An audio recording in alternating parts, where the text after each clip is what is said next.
За checkroom нэртэй homemade sit down шоуди. Юу бисаа хүүлүг хэлээд юмд уриалч юу яач.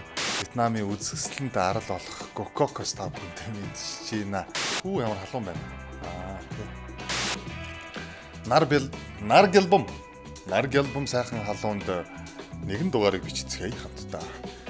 За тэгээд checkroom нэртэй homemade sit down comedy show маань ерөөхдөө бол Fortnite гэж явж байгаа. 2-7 хоног нэг удаа хөрөн гэхдээ үйлс нь хоол байгаа гэдгийг ойлгож байгаа. Гэхдээ хамгийн гол нь хийж байгаа гэдэг нь гоё шүү. Тийм болохоор та бүхэн яг саб дарчих юм бол бид нар мянгуулаа болох гэдэг. Тэгээ манай багийг дэмжиж гоё саб дараарай гэж хүсэж байна. За 14 хоногт нэг удаа. Монголд болж байгаа. За ер нь хаач болж байгаа мэдээллийг ер нь бол таймлаа танд хүргэж чинь. Аль болох хөнгөн, аль болох хөгжилтэй, аль болох ойлгомжтойгоор тайлбарлахыг хичээн. Хэрвээ ойлгохгүй байвал доор комментээр асуугаарай. Мэдээж би хариулахгүй. Өөрөө авах мэдээд ойлгоорой найзуудаа. За 3 сарыг бид бүхэн амжилтад авч 3 сарын 8-18-наа өнгөрөөснөөр 4 сарын 1 гих бэлэг өгдөггүй би нэгэ бэлэг өгж ийн гэж хуурдаг нэг баярыг өнгөрөөгөөд ерөнхийдөө бол 4 сартаагаа сайхан уулзаад учирчлаа. За өнөөдрийн байдлаар 4 сар одоо нэлээд гарцсан явж байна.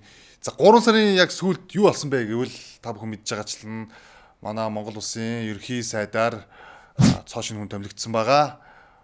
Учрал сайд маань одоо ерөнхий сайд боллоо. За бид бүхний мэддэг хуучнаар болол хилж заашснаар бол одоо Тимо маань тий одоо рэпер Тимон код яг дуучин юм уу рэпер юм уу мэдгүй байна. Ерөнхий сайд болсон байгаа. Тэг мэдээж бол ерөнхий сайд бол өөрийн танхимаа кабинетээ бүрдүүлсэн байгаа. Олон сайдууд хуучин засгийн газраас буцаж орж ирсэн. За зарим нэг нь бол үлдсэн, зарим нэг нь бол соёлын сайдаасаа бол цахим хөгжил рүү шилжсэн. Жохон ингээд мэрэгжил зэрэгжилт нь хамаагүй байна. Зүгээр нэг за яг энд нэг тийм судлаа чи нэг өмнө ингэж хийж исэн юм байна, хамтарч исэн юм таних юм байна гэд. Ерөнхийдөө бол шинэ засгийн газар бол байгуулагдчихсан байгаа.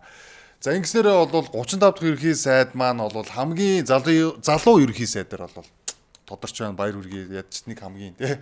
Баяр хүргэе ч гэжтэй. Одоо тэгээд өмнөх ерөнхий сайдын чинь бас залуу ерөнхий сайд байсан. Одоо ер нь бол нөгөө 80-ад оны цикл рүүгээ орчлоо шүү дээ. Тэрийг бол цөмөр окей болгоцсон. За 90-ад оныхан угаас улс төрд ороод ирсэн окей болсон. Жинзигийн төлөөлөл гишүүн болцсон. Окей. За ер нь бол шинэ салхи орж ирэх гээд байна л гэсэн санаа. За тэгээд хэр шинэ байх юм гэдгийг нь одоо харах үлдлээ. Өмнө нь бол одоо л юу болоод байна гэхээр бид бүхэн одоо учрыг нь угаасаа ойлгож шүү дээ. Бид бүхэн одоо за одоогийн Монгол улсын номер 1 чинь одоо энэ хүний чинь одоо аав шүү дээ баг те нэгэн удаа тэрээр ярьсан байдэн штэ ааваа гэдэг одоо нөгөө ерөнхийлөгчийн сонгуулийнхаа үеэр нь те ааваа гэл би баг та миний аав гэ би ухаан орохдоо таныг ааваа гэж утсан тэгж ярьж исэн. Тэгэхээр бол ерөнхийдөө бол нам доторх хоорондын алаан болоод байгаа бид бүхэн мэдж байгаа хэдэн сараас хойш болж байгаа байлаа те. За манай экс ерөнхий сайд маань энэ лавгийн ярилцлаганд ороод нэлээд удаа нэг өөрийгөө ухаж нөгөө үнэ ухуулж гарсан. За ерөнхийдөө бол нотлохгоо л яваад байгаа нөгөө орлого нотлохдгоо л байгаа дүүт тий. Хооронд нь бол тэгээд баг хоёр засгийн газар солигдчихлоо. Тэгээд ер нь бол энэ юу гэсэн үг вэ гэхээр манай засгийн газар ямар насжилттай вэ? Нөгөө нэг авилгалтаа тэмцэх газар шалгалтын хугацаа нь ямар удаан бэ? Энэ хоёр бол үргэлж одоо нэг геометрийн прогрессийн хувьд ингээд үргэлж одоо мэдхгүй одоо уруу хамааралтай байх юм аа хааши. Шалгах хугацаа нь үргэлж удаан, засаг солигдох хугацаа нь үргэлж хурдан байна. За ингэснээр ер нь бол Монгол улсын засгийн газрын насжилтын тоо бол маш бага байд юм байна. За яг хөө мэдээж бус орнтой харьцуулъя те. Итали дэлхийн 2 дугаар дайнаас хойш бараг 70 гаруй удаа засгийн газар солисон гэж юм. Тэгэхээр чи нэг дундаж насжилт нь 1.1 жил байд юм байна. Тэгээ жил болгоно л одоо ингээд солиод байх нь шүү дээ. За тэр Итали метал тэднэртэй ч зүүрлээд яах вэ? За тогтвортой байдаг засгийн газрууд бол зөндөө байгаа. Одоо жишээ нь одоо Их Британи, Германы канцлерууд бол дараагийнх сонгогдлоо ер нь бол маш доктортой байж. За Америк бол угсаа ерөнхийлөгчтэй 8-4 жилээрээ ингээд сонгогдоод явждаг. За Орос бол бүр маш доктортой тий одоо хэдэн жилч болж байгаа. Намайг хүүхд тахлаас намайг одоо өвөө ахтал байсаар байх тийм тэргүүнүүдтэй. За тэгээд тэр дунд бол манай 2.2 жил гэсэн ерөнхийдөө тоотой байд юм байна. Энэ нь бол ерөнхийдөө бол нэг дундаж үзүүлэлт. Энд бол засгийн газрын насжилт нь 2.2 жил байснараа бол сайн юм уу юм уу гэдэг бас асуудлыг авч үзэх хэрэгтэй. За нэгдүгээрт бол сайн гэдэг талыг харж үзвэл окей. Залуу хүмүүс орж ирж гин, шин цус хэлбэж гин. Нөгөө нэг бугшсан байдаг нөгөө нэг хуучны хүмүүс ч н одоо байхгүй болно гэсэн үг байхгүй. За байхгүй болно гэх нь чайшийн. Ер нь бол хурдан солигдоо сэлгэгдээд байна гэсэн үг тий. Мотороо тосыг хэр ойрхон сольж ийн. За ойрхон солих нь хайшин. Зүгээр хугацаанаас өмнө сольж ийн үү гэдэг л маш их чухал байгаа. За 2.2 жилийн одоо насжилтаа засгийн газар гэдэг чинь ер нь сайн юм уу муу юм уу гэдэг би сайн өмнө хэллээ те. Сайн талаасаа гэж харж үзэх юм бол мэдээж залуу хүмүүс орж ирээд одоо нөгөө бухшсан нөгөө нэг хуучин хідэн яаж исэн араамнууд нь одоо ингээд байгаад байхгүй шин юм орж ирээд ядаж нөгөөдөл нь бодлогоо хэрэгжүүлэх гэж зүтгэх юм болов гэдэг нэг талаасаа сайн. За хамгийн тогтвортой байсан он жилүүдийг харж үзэх юм бол жасраа сайдны үед бол бүр ирэх хугацааг дуусгасан байд юм байна. За хуучин ерөнхийлөгч асан буюу бас ерөнхий сайд байсан их баяргаан үед бол засгийн газрын бол бүр ирэх хугацааг дуусгасан юм байна. За их баяргаан маань бас сайхан дөрөв авилгаад хүрээд ирсэн байгаа. Шинэ засгийн газарт ерөнхий сайд байсан их баяргаан хүү Бат Шугуур маань бол эрүүл мэндийн сайд болсон байгаа. Тэгээд тэрийг өөрөө их мдээгүй, аавч мдээгүй, ер нь их мдээгүй байжгаад гинт хилээд нөө цочир үний супермаркетыг цочир үн шиг их бүгд их балмагдж байгаа сайд болсон сурагтай байсан. За ингээ арайд үзэнгүүт нь ерөнхийдөө бол бүр ирэх хугацааг дуусгаж исэн сайдууд бол байгаа. За хамгийн богино гэж ярих юм бол бас элбэгдэрж ерөнхий сайдын үе гэж байгаа. Ер нь бол насжилт нь бол 2.2 жил байгаад идэв. За энэ улсын засгийн газар. За сүүлийн экс ерөнхий сайдын засгийн газар бас гайгүй 4.4 жил болчихоо да. За ингээд насжилтаар нэрэд үзэнгүүт нь насжилт бага байх нь их байх нь сайн юм уу муу юм уу гэдэг хоёулаа давуу болон сөрөг талтай. За түүнийг одоо харах л үлдлээ. За сул тал нь юу юм бэ гэхээр өмнөх засгийн газруудын явуулсан бодлогоодыг одоо бас ингээ үргэлжлүүлэн явуулнаа гэсэн одоо тэр одоо баталгаа нотлохоо нь байхгүй айгүй хэцүү болчихлоо л да.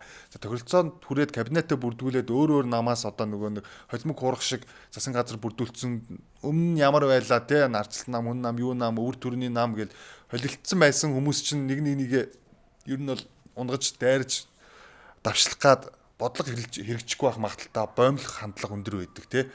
За одоогийнхоор бол шууд бол шинэ ерхий сайд маань эрчимтэй юмнуудыг хийгээ явж чинь шууд анхны 01 номер 1 тушаалаар бол 12100 аж ахуй нэгжийн за татвараас болоод хаагдагдсан дансыг нь тэглэлээ. За энэ бол браво. Энэ хамгийн онцлог нь байлаа. За Монгол Улсын залуухан сайд маань засгийн газар бүрдүүлсэн танхимаа бүрдүүлсэн байгаа. За тэнгуут нь одоо ингээ хараад үзье л да. Энд нэг сонирхолтой юм болоод байгаа. Хуучин соёлын сайд хийжсэн тэрээр цахим хөгжлийн яамны сайд болсон байгаа. Вау, гайхалтай. Одоо тэгэхээр чи юу вэ гэсэн үг болчихоо. За би өмнө нь одоо дуучин байсан, одоо би IT болсон. Вау. Гэхдээ би бол чадах байх л та. Бүгд л чадах байх л та.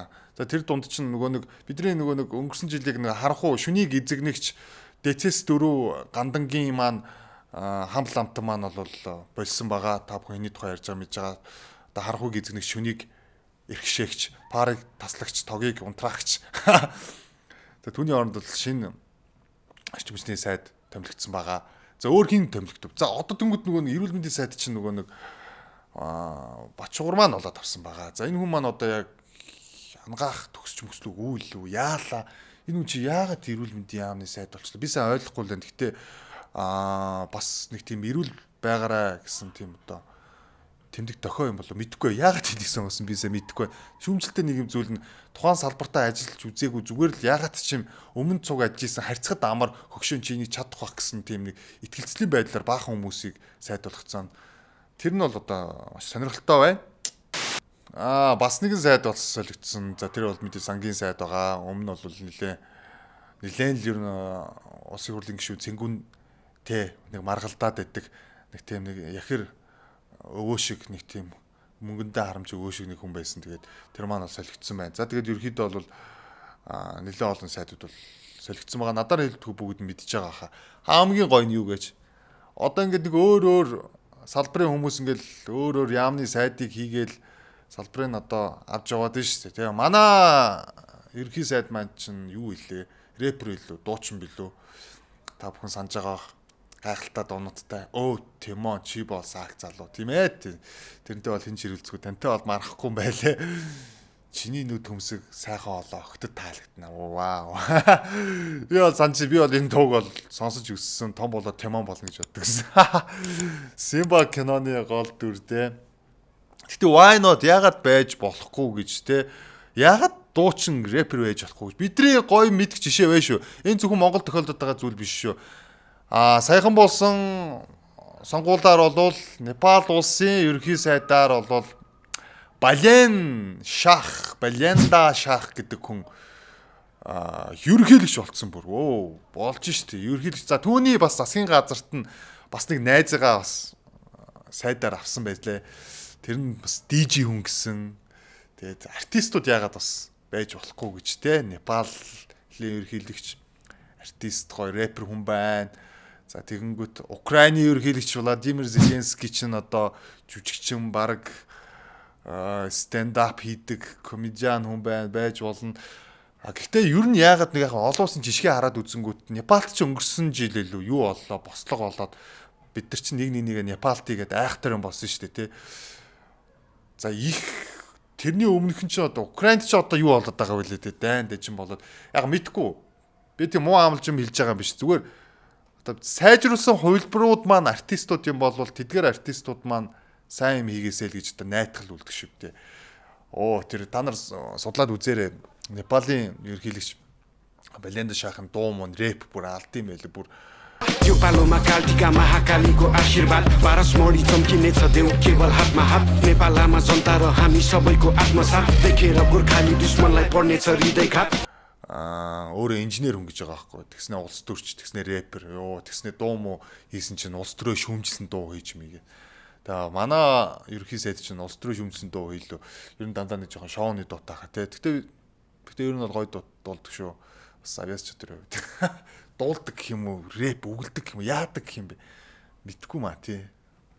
За, тэр нэг өвлийг санаж байна та бүхэн одоо талбай дээр хідэн жагсаал болсон. Жагсаал болгоо өөр ингэс нэртэй байдаг. Тэр нэг өвлийн жагсаал болсон юм аа. Их сайхан дээлтэй шудраг 5 залуу гарч ирээл өстө бид нар чинь ямар ч авилга алтан тушаалаас хол зүгээр л чухамгүй л их болд гэдэг хүнийг огцруулаад энэ засгийн газрыг авраал өстө алаад өгн талаад өгнө гэлээсэн. За нэг шудраг 5 гэдэг нэг гарч ирсэн. Шудраг 5-ыг бол хүмүүс ичнээ бол өөрөөр нэрэлдэг болсон. Шаадаг 5 гэдэг ч болсон тий. За тэр 5-ын маань одоо үлдэгдэл болсон нэг хүн маань бол суудлаасаа хохорч өгөхгүй Улаанбаатар хот гих Вант улсын одоо хэдэн 9 дүүргийг эзэгнэгч одоо түлшний утаа амьсгалагч туулын голыг задлагч боржуурын эзэн тий хавтан чулууны хаан тийм хүн маань одоо бол нэлээд гомдолтой энэ 3 сарыг бол өнгөрөөсөн байгаа. За шудраг 5-ын үлдэгдэл тогооноос авахурч өгөхгүй нэг тийм сайхан нэг зууралцсан хүн байгаад байгаа. За мань хүн бол хэлээл ууртай оршин суугчдын гадаа очиод жагсаал максаал хийсэ. За тэгстэй. За цөмөрөө маргаашийн жагсаалаа групп дээр мессежээр чат бичиж. Тэд нар бүр нэг юм зохион байгуулалт орцсон байхгүй. Тэгснэ нэг тийм хороо орооноос хэдэн хүн ир хороо орооноос тийм хүмүүс авчир гэ. Нөгөө хэдэн яах вэ? Нөгөө намын хороо нэг баг маг гэвэдэн штэ. Нөгөө гар хөл болсон нэг хэдэн одоо хөрхи тэтгэврийн хүмүүс ямар ч үзэл бодол байхгүй өөрсдөө үзэл бодлоо зарцсан сонгуулаас сонгуул хооронд нөгөө намын судалгаа хөл хийгээ явж идэг.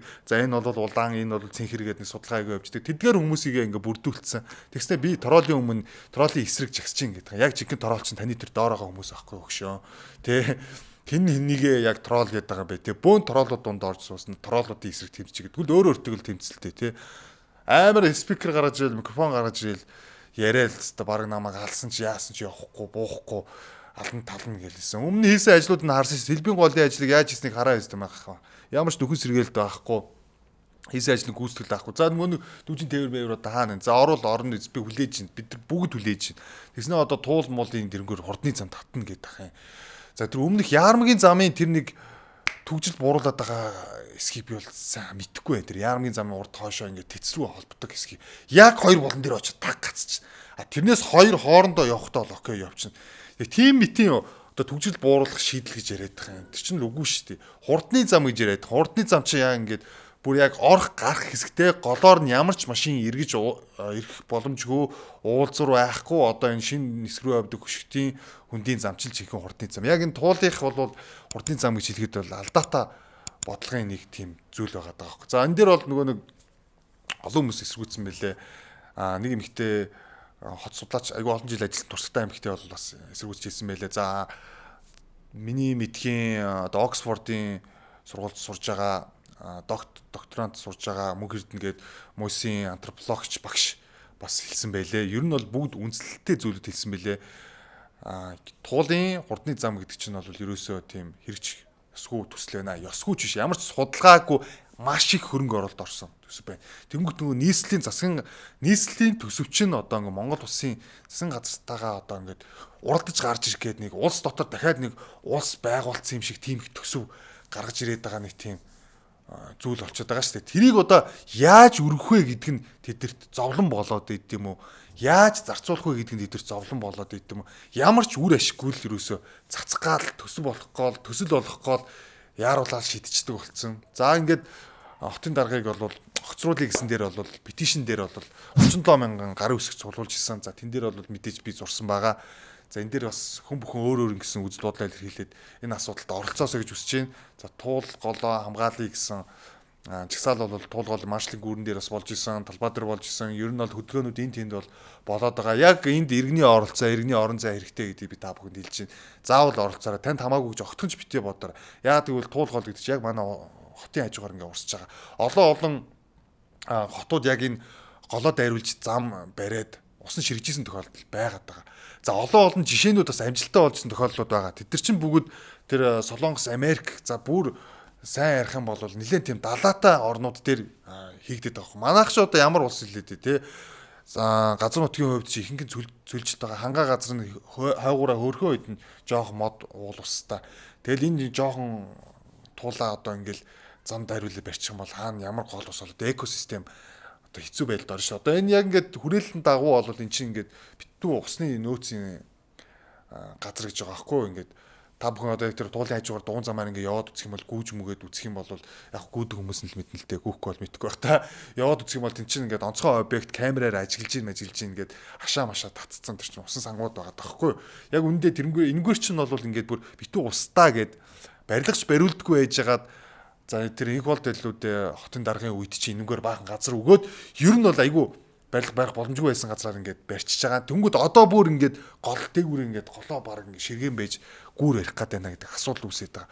За энэ та бүхэн бүгд өөрийнхөө хувийн бодлыг илэрхийлж ямар нэгэн байдлаар өөр ингэсэн бүх зүйл олон талдаа окей ойлгож чинь мэдж чинь. Гэхдээ та өөрийн зогсох талдаа хэрэгтэй шүү гэдгийг би дахин хэлж уриалмаар байна. Баярлалаа.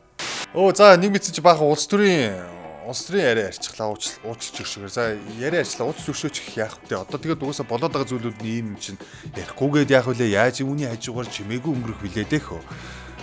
Үүнээс гадна Улаанбаатар хот маань зөндөө болсон. Улаанбаатар хот гэлтгүү Монгол улсад маань зөндөө олон зүйл болсон. За миний хувьд бол өнгөрсөн 7. За эх 5 сарыг зөгнөөд хэлэхэд бол эх 5 сард бол гайхалтай зүйлүүд болно. Тэр дундаа Улаанбаатар марафон болно. Та бүхэн Улаанбаатар марафонд бүртгүүлээрээ сайт дээр нь бүртгүүлээрээ 5 сарын 23-нд Бэм гарагч өглөөний 9 цагаас Сүхбаатарын талбай дээр болдог. За энэ удаа би бол бас гүүж үзэж байгаа. Тэгээд гүүн гэдэг чинь бас гоё юм байлээ шүү залуусаа. Тэгээд гүүхийг хүсч ивэл надтай нэг дээр аа.